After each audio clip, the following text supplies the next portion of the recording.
We are about to start the second day of the conference, and it is my great pleasure to introduce Anne Christophe. Welcome, Anne. Anne is Dean of Sciences at the Ecole normale supérieure, and she's also Director of Research at the LSCP, where she was also Director of the unit for many, many years. We are very happy to have you here, Anne, and I came across Anne's research in the very first year of my PhD when I was working with Jacques Miller, and I was really fascinated by her early work on language acquisition from the 80s with very, very young babies, where she did pivotal work. And I am still fascinated by your work since then. And Anne is working on one of the most difficult questions, I think, in cognitive science, specifically how young infants break into the code of language. And she's using a variety of methods and techniques to ask very important questions regarding how infants learn various aspects of language, from prosody to lexicon and syntax as well. And I guess we will hear a very interesting theory and lots of data about how infants learn the words and the meaning of these words. So, welcome, Anne.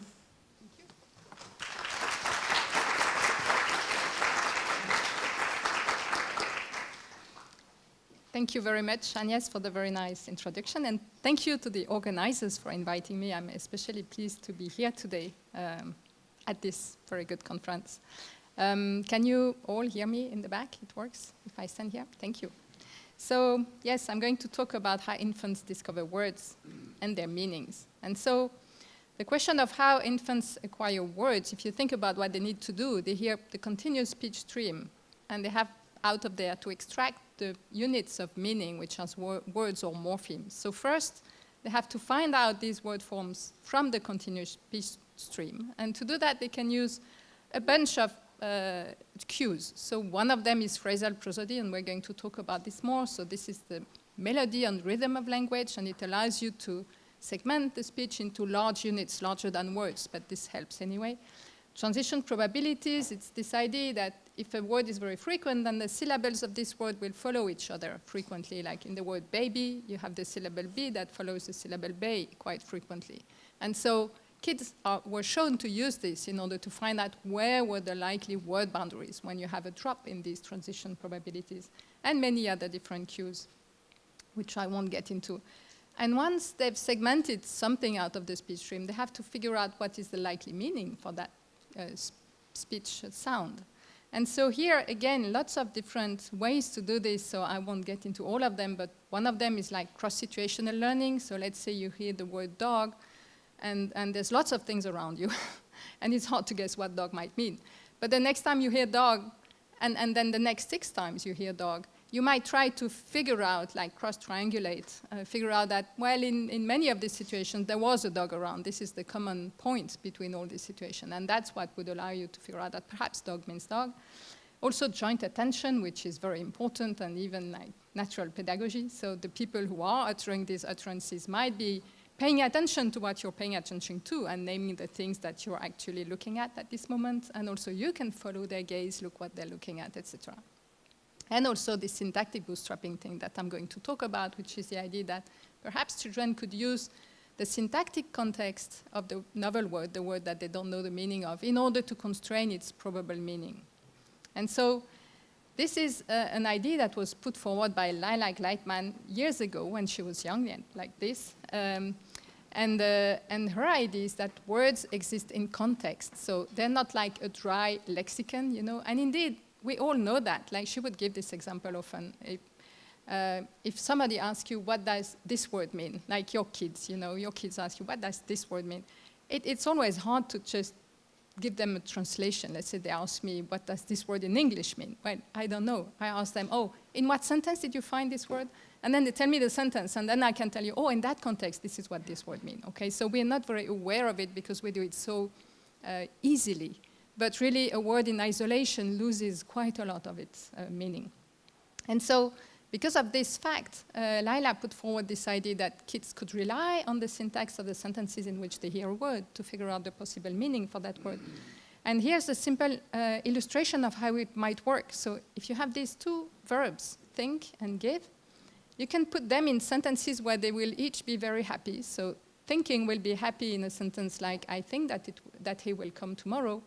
And for a transfer verb like give, you can say, I give a book to John, and this is a perfect sentence for that verb.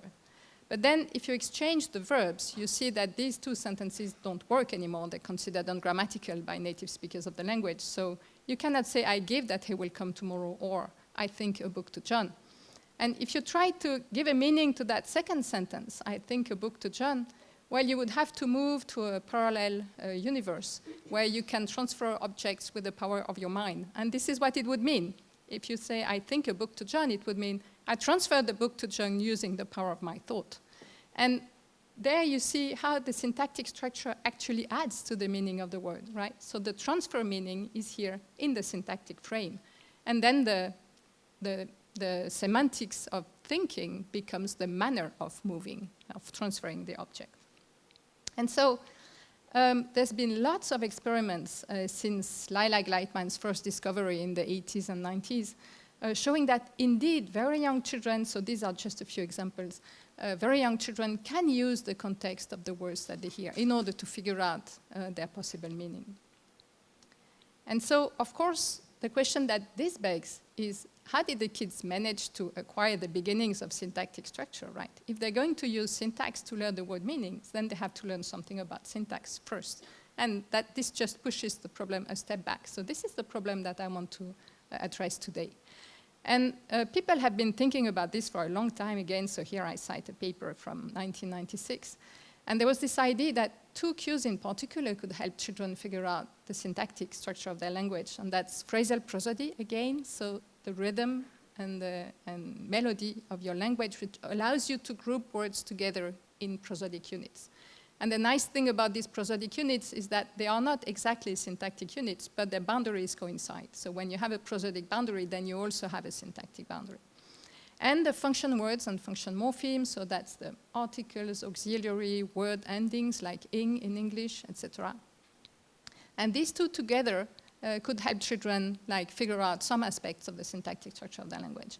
And again, there's lots of evidence that very young children pay attention to these two. So these are a few references about phrasal prosody. There's lots of them. So Peter Yushik did a lot of work in here, Luan Gurkan as well. For function words, it's the same, like starting at 8 months of age, you can show that very young children notice when you replace the function words of their language by nonsense function words. So in English, you remove the, and was, and you put nonsense syllables, and 8-month-old will notice, they will find this strange, okay? Because these are highly frequent elements, and they're noticed very early on. And so when you take these two things together, this is an illustration on a sentence. If you have this sentence like, the little boy is eating an apple, if you speak slowly enough, like I just did, well, you make 3 units out of this. The little boy is eating an apple. And there are no pauses between the units, but they're still clearly perceived also by young infants, okay?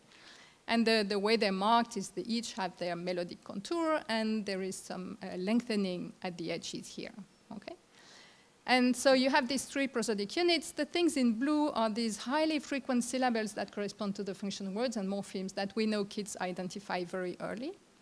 And then the next step is, well, if you figured out that this the here in English often occurs in context where you have nouns here, then you could tag the whole thing and say, oh, this thing here probably contains a noun, and that thing here probably contains a verb, okay? And so this is what I'm going to show you in the rest of the talk, like experiments trying to show, to test whether this is a good hypothesis or not. Okay, so I'll start with one set of experiment by Isabelle d'Autriche. And so this is this idea that kids indeed recognize words in context. So there's a first set of experiments which show that if you take really young kid, like 18 months old, and even 12 months old in the case of follow-up to that experiment, and you just present them with 2 pictures, let's say a dog and a car, and you ask them to look at the dog, then 18 months old will indeed look at the dog. They do that very straightforwardly.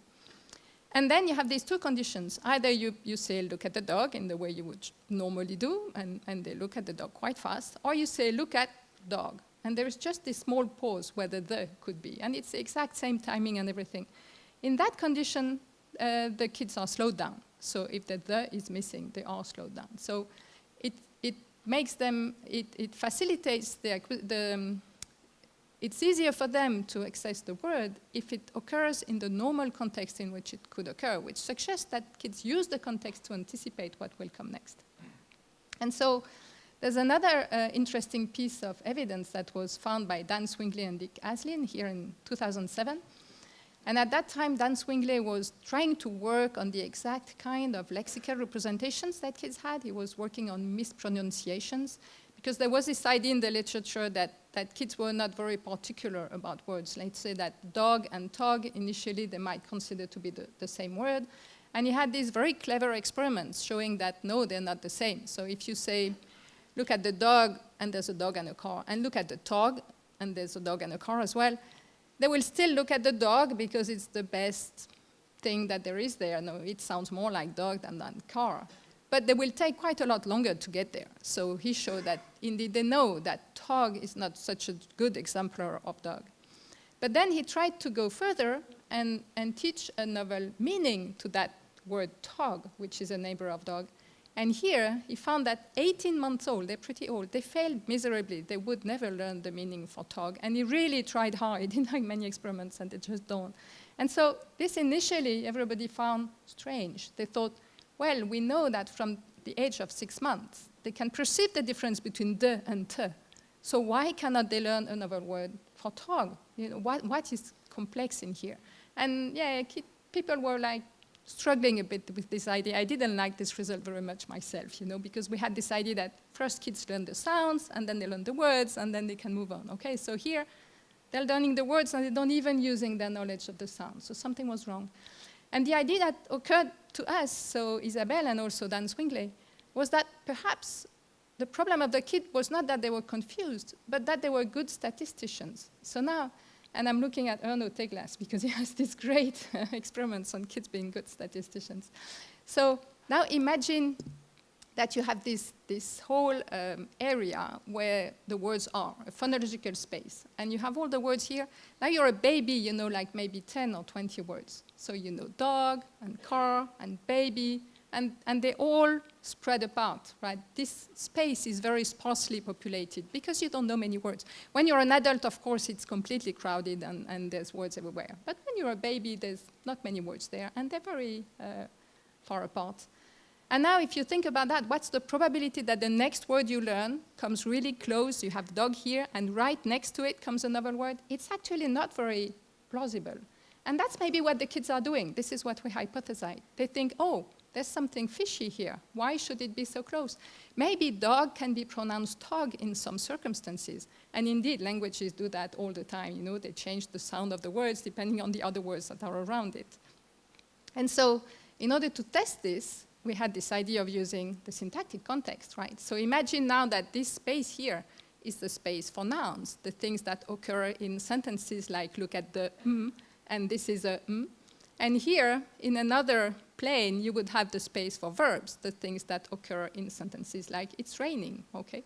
And these two would be different because they occur in different contexts. So this is how we tested this.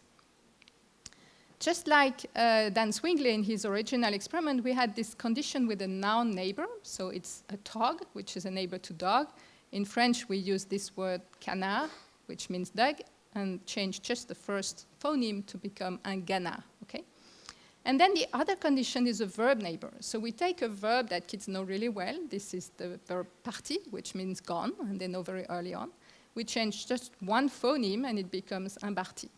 And the hypothesis here is that this idea about the two planes, if it is correct, then the kids should now not find it strange that in this other plane there is something similar to a word they already know, okay? Because there is some distance between them. So it's not phonological distance, it is syntactic distance. And so in order to teach them the novel words, we really threw everything we had at them to make it the easiest. So they watched this video I'm going to show you in a moment. And in this video, we use like natural pedagogy, you know, looking at the child and looking at the object, calling to them, everything we could do to make sure that they had all the opportunity to learn this novel word. So this is one of 2 videos that they would watch for each toy. Hey, tu as vu ça? C'est un barti. Tu sais ce que c'est, toi? Un barti?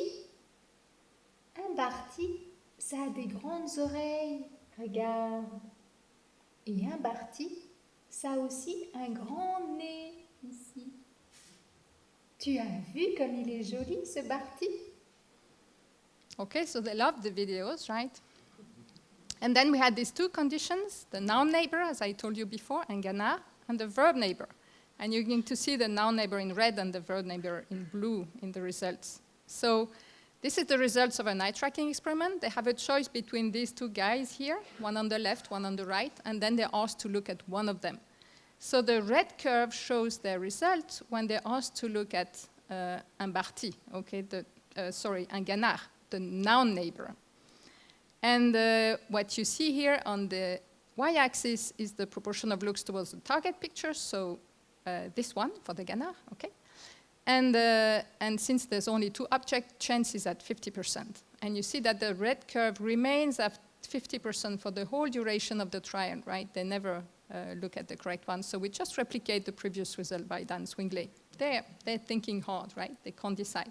Maybe they're thinking, oh, I thought that duck meant duck, but maybe it means animal. And if it means animal, then maybe these two guys are good candidates for being an animal. You know, we don't know what's going through their head, but it could be something like that. And for the blue guy here, the verb neighbor, you see that they have no problem at all. So they just learn that this is the correct referent for it, and they look towards the correct referent. And the analysis we use here and in all other experiments is the cluster-based permutation analysis, which is now becoming standard. So you don't need to decide a priori what is the window of analysis that you will use. You're just checking, using a Monte Carlo analysis, where are the places in time where you have a significant difference between the two conditions. And so Isabelle then went even a bit further, and she said, well, okay, so they're not bothered by neighbors. They might just as well learn homophones. Why not? And indeed, she found that if you teach them a new homophone for this verb they know, un Barty, that's the green curve, they learn it really well and easily. They have no trouble for this. And this is good news, in fact, because they're very frequent in the words languages, right? These noun-verb homophones, you find them everywhere. And what Isabelle did then is run an analysis of the lexicon of natural languages to see whether it was the case, indeed, that when you find homophones, they are more frequent across syntactic categories when they will be distinguished by context than within the same syntactic category where they will not be distinguished by context. And she found that this was the case. So indeed, languages try to be efficient.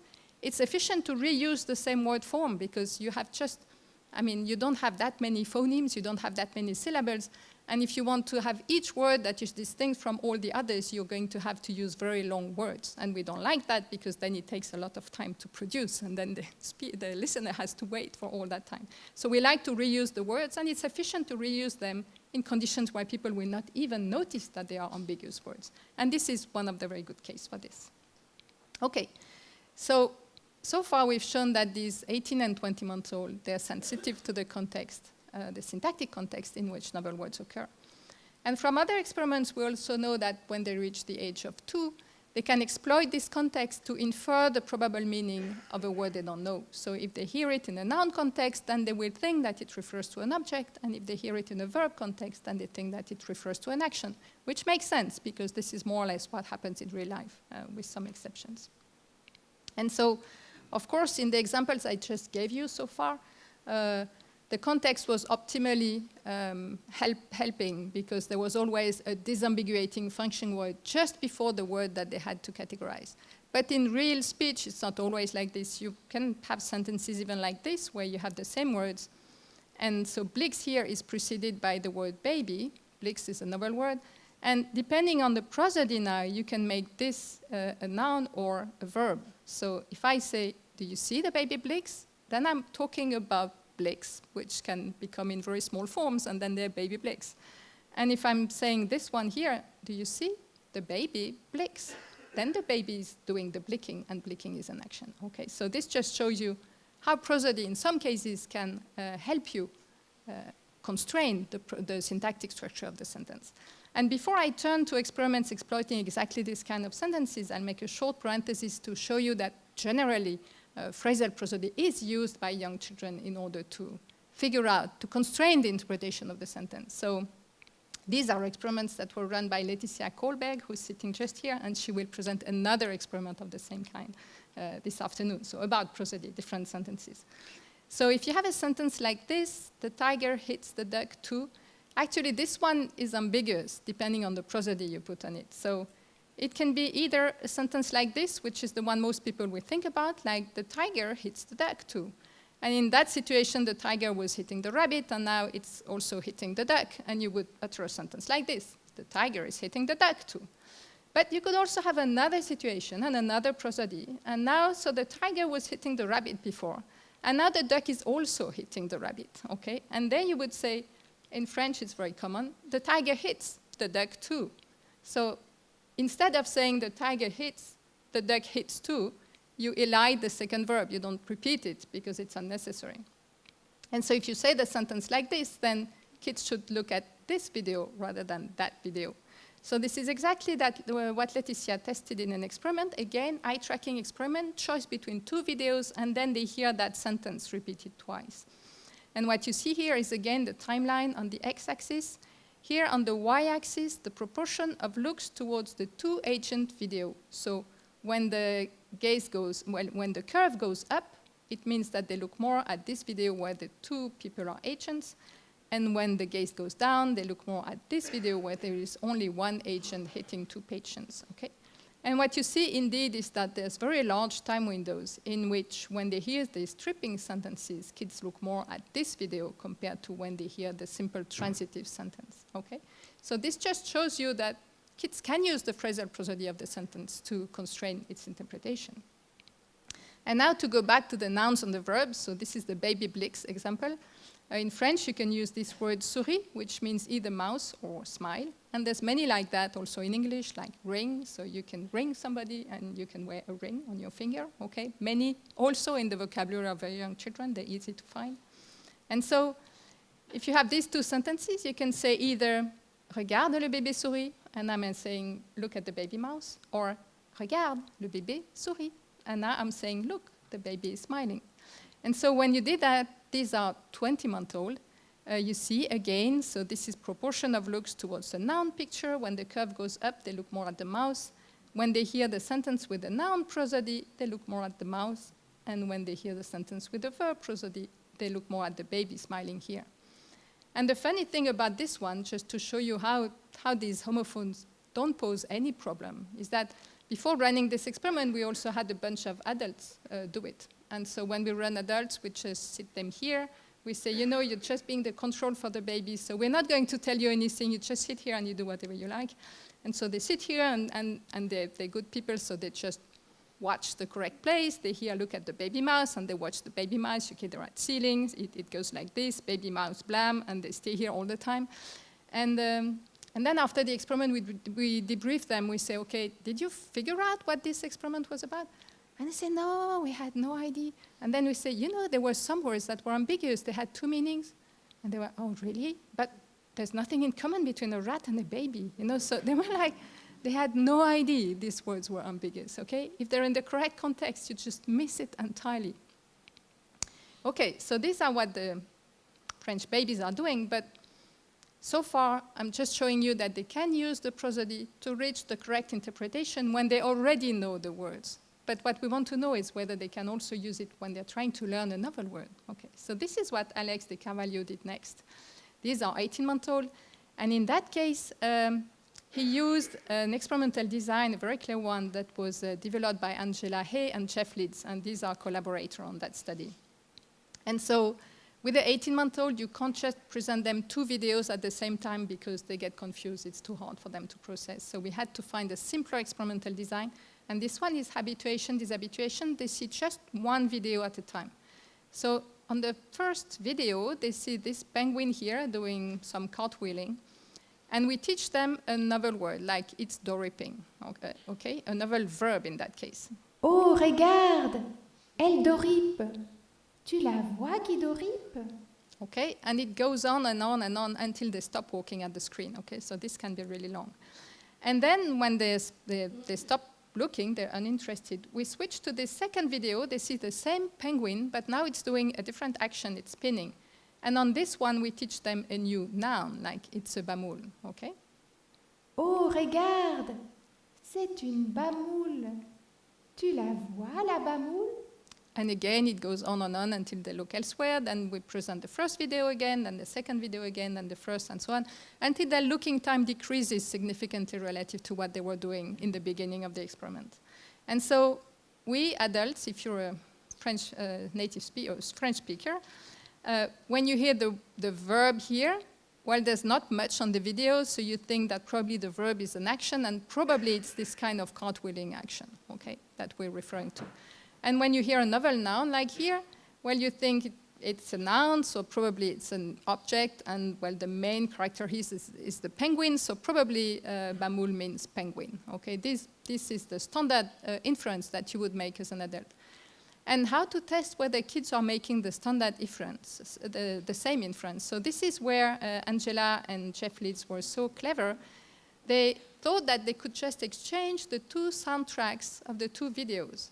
And so when you do that, two different things happen. So for this one here, you have this cartwheeling video, and you say, it's a bamoule. And all is well. If you've learned that bamoule means penguin, then there's still a penguin here, and you shouldn't be surprised. So we don't expect the kids here to look any longer. But for this one, it's different. So you hear it's doriping, and before you learned that doriping probably meant something like cartwheeling. And now you see this penguin spinning. So this is not cartwheeling anymore. So you think, oh, maybe I made a mistake. Maybe it's not cartwheeling. Maybe it's any action having to do with spinning or something like that. You know, at least you get to think. And when you do that, then you should look longer, okay? And this is exactly what they found. So in the noun group here, there is not much difference between the looking time. Here it's the looking time in second for the last two trials of habituation in blue. And in yellow for the test trial, you see there's not much difference here. And for the verb switch group, you see a significant difference, and the interaction here is different. So indeed, they are more surprised when the verb is now attached to the video with a different action. And then Alex de Carvalho went just a step further and did the exact same experiment with just prosody as a cue now. So they hear the same two, they watch the same two videos. Now the soundtrack is always regarde, la petite, and the novel word, but this one with a verb prosody, and this one with a noun prosody. And the predictions are exactly the same. Oh, regarde, la petite doripe. Tu vois, la petite doripe. And for this one. Oh, regarde la petite bamoule. Tu vois la petite bamoule?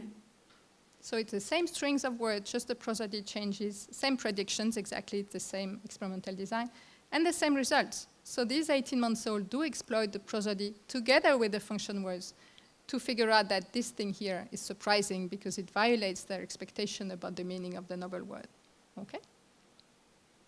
So far, what I've shown you basically is that these 18-month-olds are very bright kids, right? They know a lot of things already about their native language. And in that case, they know how to use phrasal prosody and function words to figure out whether a novel word is likely to refer to an object, or to an action. But the really important question is, how did they do to learn these noun and verb contexts, okay? What process did they use? And so, in order to test this, we ran a model that worked on a corpus of infant-directed speech. And after fiddling about with the model a bit and trying many things that did not work, we ended up on this hypothesis. And the hypothesis was that perhaps what the kids needed to do is base their reasoning on a few words that they managed to learn the meaning of just by looking around them. And these words would be things like highly frequent, highly concrete, so actions like drink and eat that you will talk about as you're going to do them or just before you're going to do them, and objects like teddy bear and bottle and body parts like hand and feet. And so the idea here is that if they manage to learn the meaning of these highly frequent nouns and verbs, if they also manage to group them into categories, then they could use these categories of words in order to learn the contexts in which these words occur. And then later on, when they had a novel word in the same context, in a known context, then they could use that known context in order to infer the meaning of the novel word. Okay, that was the idea. So this is what we tested on the model. And the the two prerequisites are quite plausible because we know that kids are doing these things. So about the possibility to learn the meaning of a few highly frequent and concrete nouns and verbs, there's the work by Elika Bergenson and Dan Swingley, who showed that even 6-month-olds already know the meaning of a few concrete nouns. And by 9 months, they know the meaning of a few concrete verbs. Okay, so this is really early. And also there's lots of work showing that kids have categories about concepts, about the words, so they know that they know to group together objects, action, even agents, patients. Okay, they have these categories before age 1 year. And so to test that, we took just a corpus of child-directed speech and ran an extremely stupid and simple model on it. I like the stupid model best because it's easiest to see what's inside them. You know, they're not black boxes. And so in this case, we took just a few nouns and verbs and assumed that the kid knew them. We took the most frequent ones from the corpus. So the smallest vocabulary was just 8 nouns and 1 verb. And the reason for the asymmetry is that the verbs are much more frequent than the nouns. So this was about the same number of tokens. And then we augmented that vocabulary, like 16 nouns and 2 verbs and so on, just to see how much it helped to know more words in the beginning, even though we're most interested in the smallest vocabulary size, right, when the kids are just started. And so then what this model is doing is very simple. It's just collecting strings of 3 things that occur in the corpus. So if you hear a sentence like the baby, and you know that baby is a noun, then you will just remember this beginning of sentence, the and baby, and you store it in your memory, and you count the number of times you encounter this specific string. Okay, so extremely stupid, it's just a list of trigrams.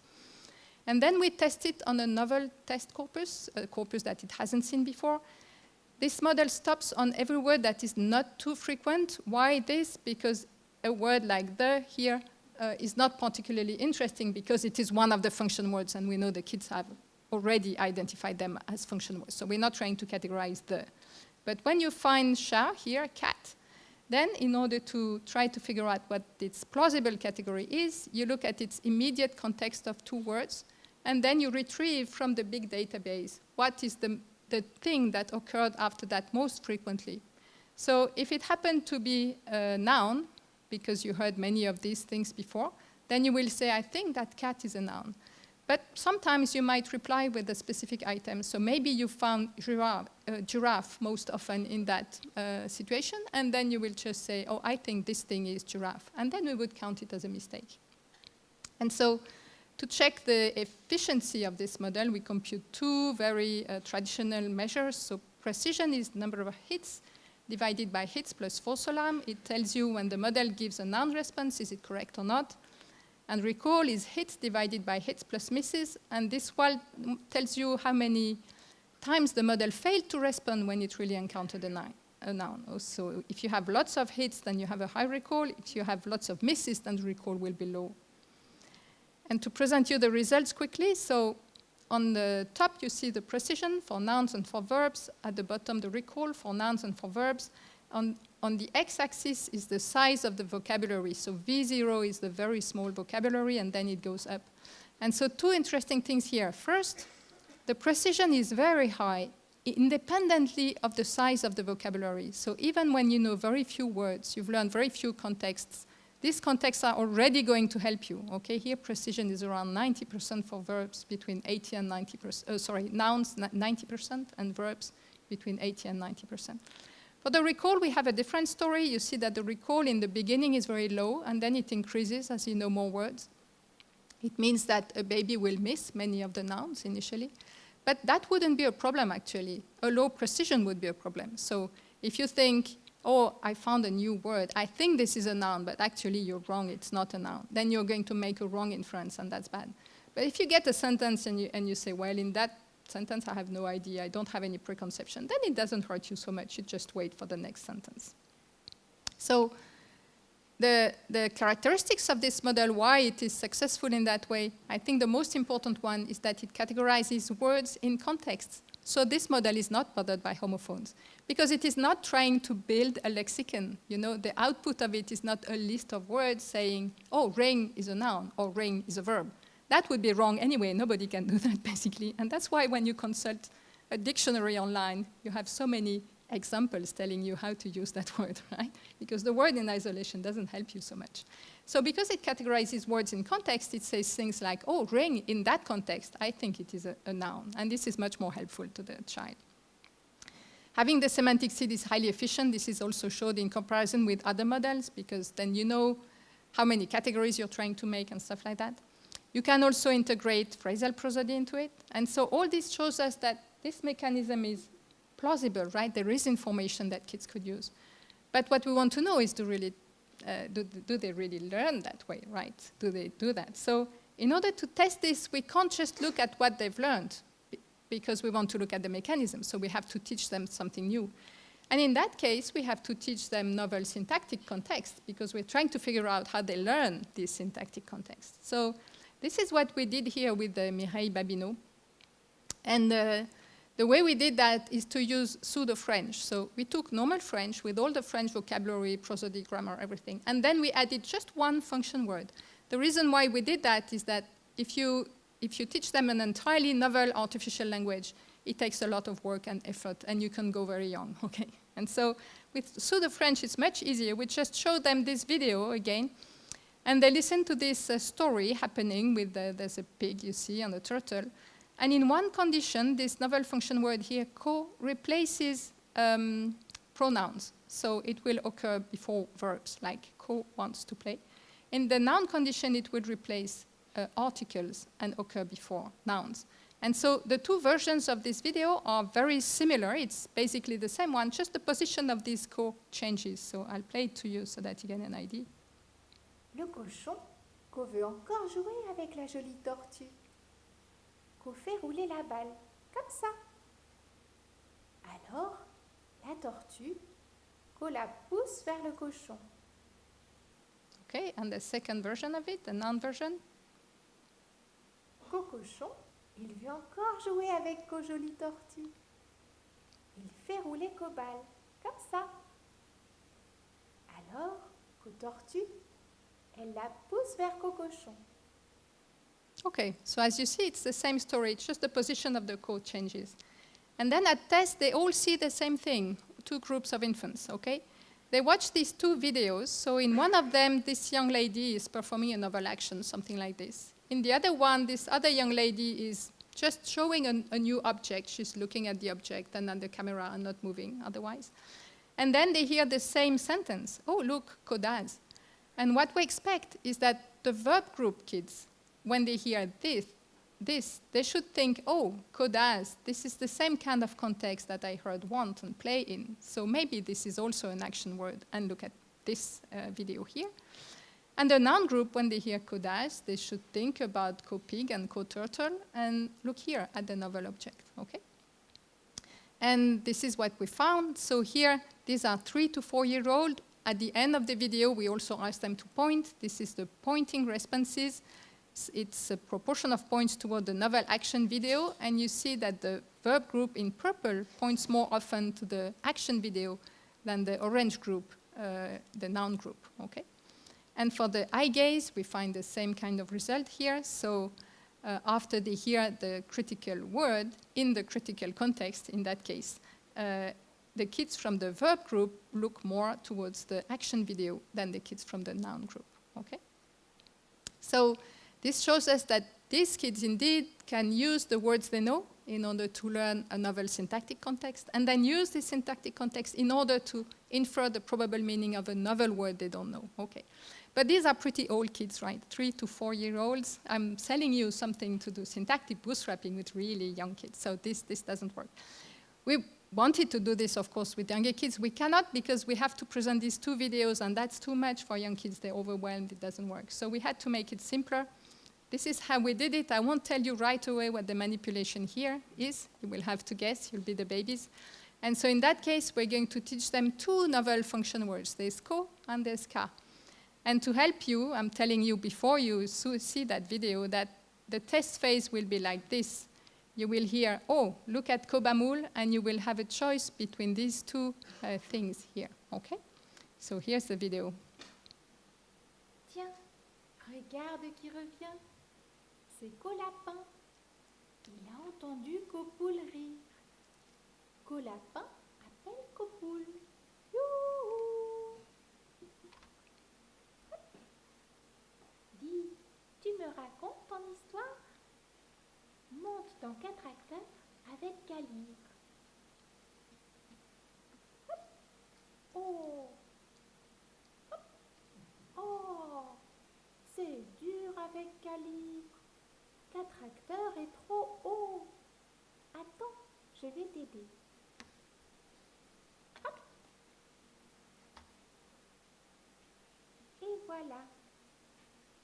Et hop. Ils sont bien là tous les deux. Ils vont lire ensemble. Pendant ce temps, allons voir ce qui se passe ailleurs. Okay, and so this went on for a little while. It was longer than this. And then they went to the test. They had to choose. So you're going to raise your hands. You here look at Kobamur. Who wants to look at the left object here? Not many people. Who wants to look at this object here? A few more, yes. So you're right, indeed. The distinction was between animates and inanimates, okay? So you got it.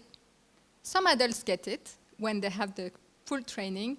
Some get it by thinking about animates and inanimates, so they're 100% correct. Others never guess, but they're still a bit better than Chen, so you get an idea. And these are 20-month-old infants now. This is work by Monica Barbier and Mireille Babineau. And again, you see their eye gaze as they listen to these 2 types of trial. Now it's the same babies hearing 2 types of trial. And when they hear the animate article preceding another word, then they look more to the animate object than when they hear the inanimate article preceding another word, in which case they look more at the inanimate object here. And this one was just published in PNAS like last week. So she really managed to write the paper also in a very good way. So what this experiment shows us is that indeed children are able to use content words that they know already in order to learn their syntactic context.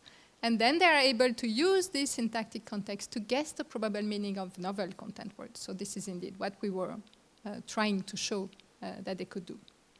And so the next question that happens is how children manage to learn these things. What's the process that they use in order to do learning?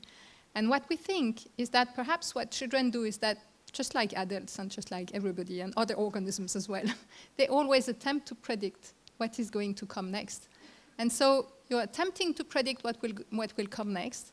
When you get an unknown lexical item and word you don't know, well, in that case, you can project onto that unknown item the properties that you were anticipating. So let's say you were expecting a noun, you can think, oh, but this thing is probably a noun then. And then sometimes it will happen that there might be a mismatch between what you expected and what you get. And in that case, you will need to change your expectations or revise your language model. Because of course, kids are doing the predicting in order to learn things, but they also need to learn how to do the predicting, right? They need to learn the language model. You have this chicken and egg problem.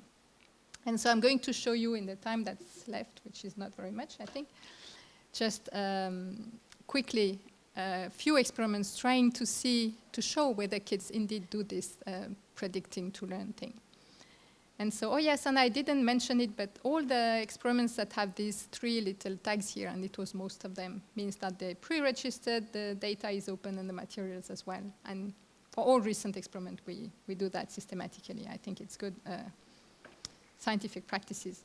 And so in order to test this thing, we used again an ambiguous context in French. So in that case, as before, if you say something like la petite something, this something can either be a noun. If you say la petite voiture, it means the little car, or a verb. If you say la petite dessine, it means the little one is drawing. And before, when I showed you sentences like that, I put a prosody that disambiguated them. But in fact, these are very short utterances, so you can also produce them with a completely ambiguous prosody. If there are no breaks, then it is ambiguous, really. So I can say la petite voiture, and it means the little car. And I can say la petite dessine, and it means the little one is drawing. Just the word will tell you that this is a verb and not a noun, okay? Because saying la petite dessine, you could say it, but with such a short utterance, making 2 prosodic unit is actually, it needs a bit more work. Spontaneously, you wouldn't think about it. You would do it only to disambiguate. And so in that experiment, at test, the kids would have to, would hear this, this utterance with a novel word here. Nuve is not known, so they hear, oh look, la petite nuve, so either the little nuve or the little one is nuving, okay? It's ambiguous. And in order to check how they might adapt their language model, what we did is have an induction phase. So before they went to test, the kids would just hear these 4 sentences. They would hear 4 noun sentences, like la petite voiture, the little car, the little flower, the little apple, whatever, like 4 common nouns. And in each case, they would have the choice between these 2 videos with let's say the little car, there would be a car, and on the other side, there would be somebody like eating or drinking or doing this known action. And another group would see the same videos, but hear 4 verb sentences. So they would hear, oh, look, the little one is eating, and they would see somebody eating, and on the other side, somebody showing an apple, okay? And what we looked at test was whether after this induction, a kid would expect this novel word to be rather a noun or rather a verb. And so in this experiment, kids were asked to point at the end of the experiment. You see here the proportion, oh, sorry, this is average looks, I'm sorry. So it's proportion of looks towards the action video averaged over the whole trial. In that case, the time course didn't show anything significant, but the overall thing showed it. And what you see here is that when they were in the verb condition in green, kids looked overall more often at the novel action than when they were in the noun condition in red. So what this shows us is that indeed, these are pretty old kids, I should have said, like 3 to 4 year olds, right? We're still trying to see if we can get younger. You'll see that we're not very successful for now. I'll show you 1 or 2 failures. And these rather old kids who know a lot about their language already. So they would know that typically this la petite thing precedes noun most often. So this is if you look at a corpus, you have like 75% of the time it's followed by a noun and only 25% followed by a verb. So they probably know this about their language. But what this experiment shows is that they're willing to look at what's happening and adapt their expectations depending on the immediate context.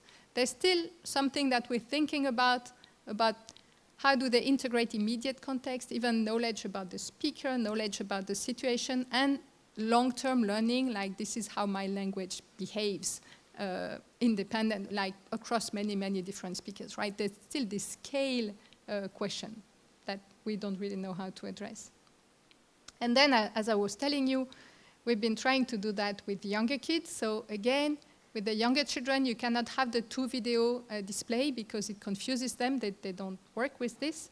So what we did here is use the ambiguous words from before, the one from the baby mouse. Okay, thank you. And so here you have these 2 drawings. Now the word is ferme. It means either to close or a farm. And so this was first done with the 3 to 4 year olds. So the same population that we just saw before could do this. It's the same experimental design. So first they hear 4 induction noun sentences or 4 induction verb sentences with the 2 still pictures now. So let's say la petite voiture, the little car, and there is a picture of a car and a picture of somebody drinking, let's say. And so the 3 to 4 year olds do the exact same thing as before. So this is proportion of looks towards the verb image, and indeed, the verb group will look more towards the verb image and the noun group more to the noun image. And now for the 2 year olds, which we know can do experiments like that when you put prosody, for instance. They're perfect if you put prosody. In that instance, you see the 2 groups are completely indistinguishable. They don't use the immediate context to bias their expectations. They just add chance, okay? So either they can't do it or the experiment is too hard. It's very hard to know. This was work by Naomi Havron together with Mireille Babineau, and she tried another time, another failure, so I'll show you still. For this one, they tried to go even younger, so they were optimistic. And what they did is use a purely auditory experiment, which is again habituation, dishabituation. So the induction phase now goes like this. The noun group will hear these la petite frames with novel words like kral. And they would also hear in the same kind of long sound file that they can listen to as long as they wish, the same strings with nouns in them. So chair is a noun. And then they also hear some verbs in blue here, but they are not in the la petite frame. And then the verb group will hear also non-words like la petite kral. The verbs will be in this la petite frame. And they will also hear nouns, but the nouns will not be in the la petite frame. Okay, so this is really going one step further. And the hope here is at test to make them listen to trials where they hear, again, this same nonsense word preceded either by a determiner, like une, or by a pronoun, like tu. And in that case, so this makes it a noun, this makes it a verb. If they build expectation in the first phase, like if these kids think that this is a noun, then they should be surprised when they listen to this. And we know that even 11-month-olds do this. So if you now, this is another experiment, right? If you just present them with things like she eats versus uneat, then they will listen longer, in that case, to the congruent strings, to the grammatical strings. Okay, so we know that even 11-month-old can do this, so we would expect the 18-month-old to do it as well, if they were able to use this induction phase to infer something about the likely grammatical category of the non-words. And as you see here, they didn't, so this is the noun condition and the verb condition, and they're completely equal, right? So kids were not able to use the induction phase in order to infer something about this novel function word. Again, it might be that they don't do it. It might be that the experiment is too hard. This is ongoing work, so we don't know at this point. And so here I will conclude. So basically what I tried to show you across this talk is that kids are just like adults. They process the words in context and not out of context. Also that word learning is an inference process. I guess this crowd, I don't need to convince you of that, but there are still many people out there who think that this is just like sheer association, you know, between sound and meaning. So no, children really work like detectives. They exploit the context in which the words occur, the context from the sentence, the visual scene, the speaker's intent. You know, they use all the socio-communicative cues that they can use. And then I tried to show you that kids could use this semantic seed process in order to learn the syntactic context, and that this syntactic context could take the shape of the syntactic skeleton. So using both prosody and function words to give you an idea about the probable syntactic structure of the sentence, which is, of course, not a full-fledged syntactic structure, but maybe enough to constrain the meaning of words. And in the last part, I showed you how maybe they learn. So, and we think that perhaps they learn by always attempting to predict what's coming next. Thank you.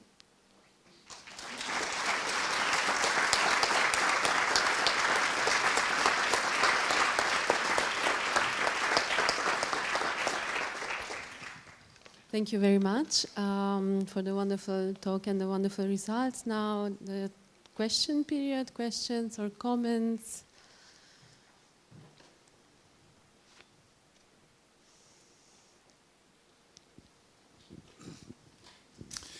Have you thought much about the difference between whether the children at the very beginning are making their groups based on the semantic seeds?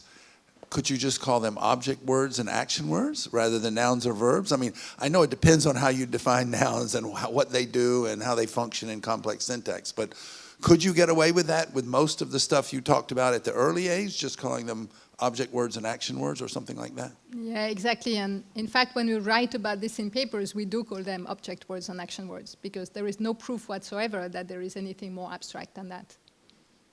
It's a very good comment. Thank you. Further questions or comments until people are thinking? I have a related comment. So I was wondering what happens before infants have this semantic seed and how big this semantic seed should it be? So is it enough if it's a couple of words, a couple of nouns and one verb as you were saying, or how big should it be, and what happens before? So how do they develop these two kinds? How do they learn these very first words? Yeah.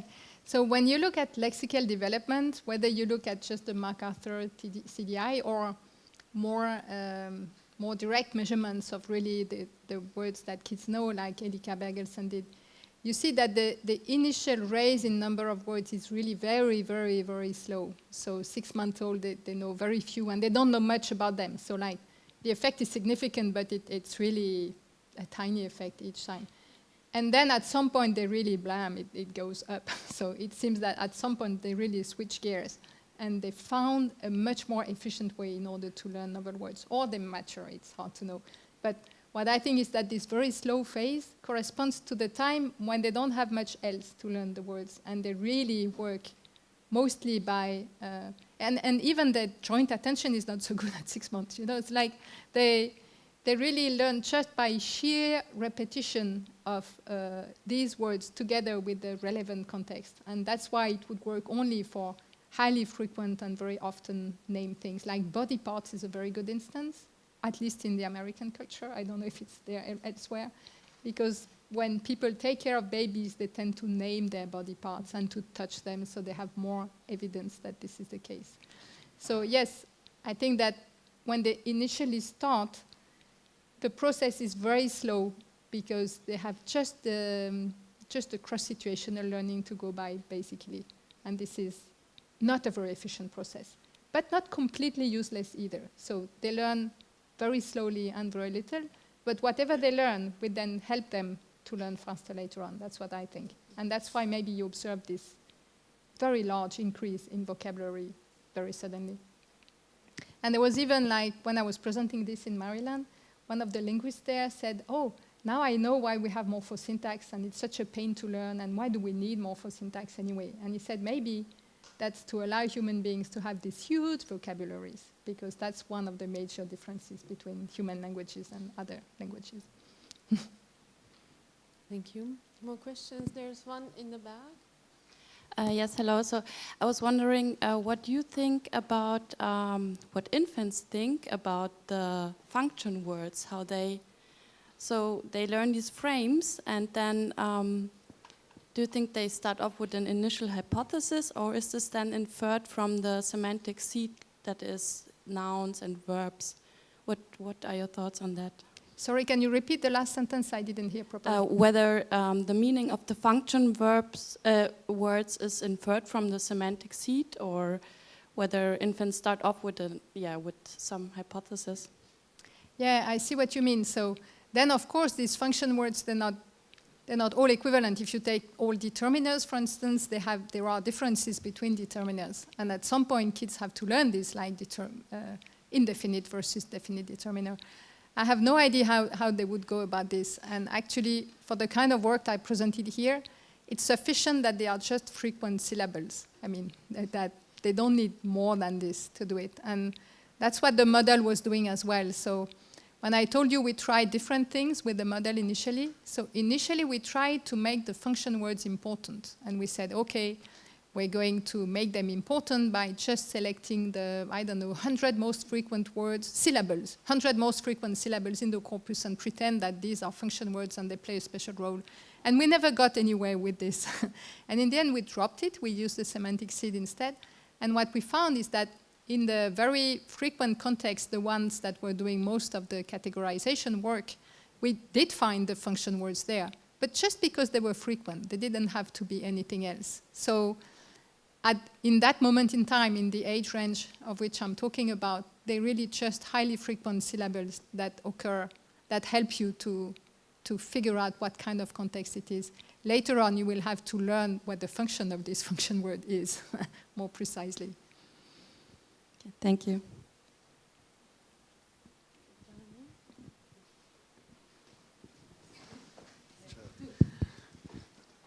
Hi.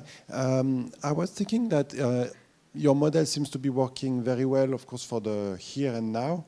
I was remembering, I think Lila Gleitman had an example where she was saying that sometimes you learn, for instance, the meaning of the word giraffe when you come back from the zoo and you say, well, we went to the zoo and there was no giraffe today. So do you think there's a way to extend your model to situations that go beyond the here and now? Yeah, so of course, there's many words. Even giraffe is a nicely concrete word that you could hear in the here and now, but there are words that you can't even learn like that. So I'm looking at Rachel now because she has all this work on how do you even learn words like think and prefer and believe. And so what I think is that the kind of information provided by the model can give you some crude constraints as to what the meaning of a word is likely to be. But to go further from that, so sorry, let me frame it another way. So the model just worked on nouns and verbs, and this is an extremely basic comparison. Then you could use it to make subcategories. And for instance, in the animates versus inanimate, this is a category that is often marked in the words languages, maybe the one that is most often marked. And so in the sense, it makes sense that languages behave that way. That is, they mark the things that are going to be useful for children to learn their language. And if you look at the things that are typically marked in the words languages, this is work by Brent Strickland, you find that those things that tend to be marked belong to core knowledge. So they are those things that the kids do pay attention to. So we'll mark things like agent versus patient versus all kinds of things that matter to children. And so for the more complex words like thought verbs, you won't get away with just like treating the function words as just simple frequent syllables. I mean, this happens, I think, a bit later, and you need much more complex processes by that time, including knowing the other content word in the sentence, which will help you, and which we know kids use, like this experiment about the vep is crying, and then they know that the vep is likely an animate. You know, we know that kids do use these things, I think 20 months or something like that, so really young. Further questions from the back? Yes, I see two in the front, but I'm checking the back. Yes, Judy, please. So I'm wondering about whether this road to meaning, so whether it would actually help children understand that like mental actions, like you use the word le chat dort. So sleeping is, you look at the cat sleeping, so why, you know, how early and how do you get to meaning that also like he's dying or the cat is dead? So whether, or he's thinking or choosing. So the question is whether the syntactic context would help you to take, say, visible action words as a template to understand that there are actions that don't involve movement and they are mental, and you can even, he's sleeping, so you can sleep in the, or he has dreamt. So whether these would be the way you teach children that there are non-visible mental actions, and even those are different in terms of, and you can use again the action verbs as teaching you about the internal actions of the mind. Yeah, that's a good point. So indeed, I think it probably helps that the thought verb, I'm looking at Rachel because I'm going to say stupid things. So it probably helps that, I mean, these are also verbs and they describe events, so it probably helps the child. Then, of course, the action, the thought verbs, for instance, they occur in very specific syntactic contexts that allow the children to identify this class of verbs, like only thought verbs and communication verb will take a full proposition as a complement. And this is the case in all the words language. It just goes with the meaning of that word, right? That's what I was showing in the very beginning. So I guess it probably helps a bit, but the example you were giving with sleeping, this is not really a mental verb. I mean, it's also a physical state. And you can fake sleep, I agree, but this is one of the verbs that kids learn early. actually. They know about this thing, about sleeping. So how far do they know? We don't know. But they certainly know how to associate the state of somebody with eyes closed and not moving to this word, sleeping. Sorry, this is not a very satisfactory answer. We need to talk more. Further questions or comments? There was one there, Dan, please. Thank you for a great talk. I was thinking about how can we put pragmatics in the picture. And this is a suggestion. So if you take la petite x, so la petite can be a noun phrase, or la petite x can be a noun phrase. So x can be a noun or can be a verb. So if you have a small agent and a big agent, so then la petite becomes the agent. If you have an x, an unknown object, a small one and a big one, then again the pragmatics will go back to the syntax and suggest which is which. Yeah, that's a very good suggestion indeed. I will remember this one.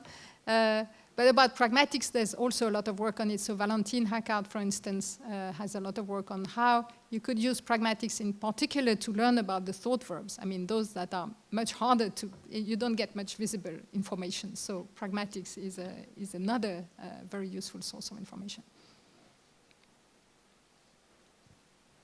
Further questions, comments?